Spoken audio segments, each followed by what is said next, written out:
우리는 늘 하나님의 영광을 위해 살고 싶어 합니다.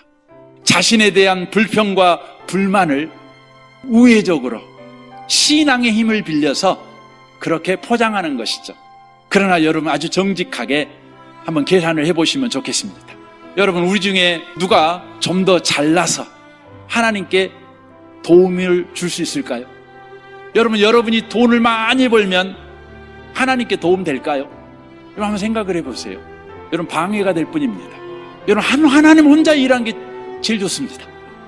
저와 여러분이 뭔가를 가져서 또 뭔가를 함으로 말미암아 하나님께 도움을 주고 싶어 하지만 우리랑 함께 하지 않고 하나님 혼자 하면 100번 낫다는 겁니다.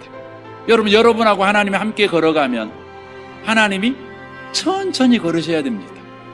여러분, 하나님이 뭔가 일을 하려면 계획을 가지고 일하지 않겠습니까? 그러면 여러분과 저에게 하나님이 하나님의 계획을 먼저 말해줘야 되잖아요. 그런데 하나님이 계획 가운데 10분의 1만 말해주고 10분의 9는 감춰버렸어요. 그러면 저와 여러분이 삐지죠. 삐진 또 나를 달래느라고 하나님의 뜻을 이루는데 상당히 지체가 됩니다. 그러면 다 말해주면 될 거 아닙니까? 그럼 하나님이 하나님의 계획을 여러분과 저에게 다 말해주면 저와 여러분은 뇌가 터져버릴 겁니다. 그러므로 하나님께서요, 혼자 일하시는 것이 제일 좋습니다. 그래서 여러분과 제가 좀 잘나서 더 부자 돼서 하나님께 도움되고 싶어요. 교회에 좀 더 도움되고 싶어요.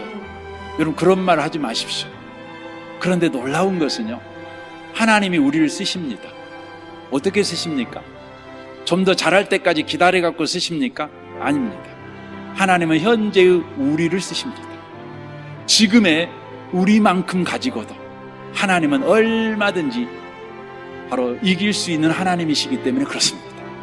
그래서 시편 8편 1절에 이렇게 말합니다. 여호와 우리 주여, 주의 이름이 온 땅에 어찌 그리 아름다운지, 주의 영광이 하늘을 덮었나이다.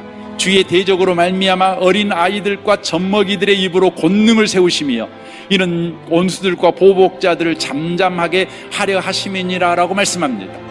원수와 보복자를 이기는데 장군이 필요한 것이 아닙니다. 신식 무기가 필요한 것이 아닙니다. 어린 아이여도 충분합니다. 젖먹이여도 충분합니다.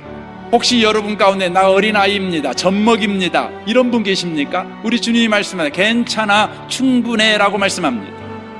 저는 지금 물맷돌 하나밖에 없는데요, 주님이 말씀합니다. 괜찮아, 내가 골리앗도 잡았다 말씀합니다. 아이고, 저는 보리떡 5개밖에 없는데요, 괜찮아, 괜찮아, 내가 5,000명을 먹이고도 12광진이 남겼다.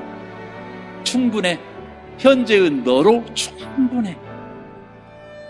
우리는 다른 사람과 차이 때문에 하나님의 신실하심과 하나님의 긍휼하심을 하나님이 얼마든지 나타내 보일 수 있다는 것을 믿지 못하기 때문에, 차이 때문에 밤낮 서로 비난합니다. 정죄합니다.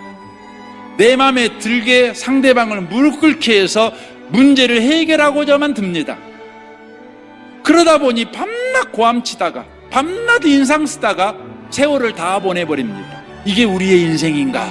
이런 생각이 듭니다. 우리 주님이 말합니다. 그러지 말라는 것입니다. 이제 우리의 차이는 하나님의 신실하심과 또 어떤 사람에게는 하나님의 긍휼의 무한하심을 드러내기 위한 하나님의 개입이라는 것을 우리가 기억하고, 우리는 다만 내게 주어진 현재의 모습대로, 현재의 조건대로 그렇게 하나님을 믿는 믿음으로 살아가면 된다는 것입니다.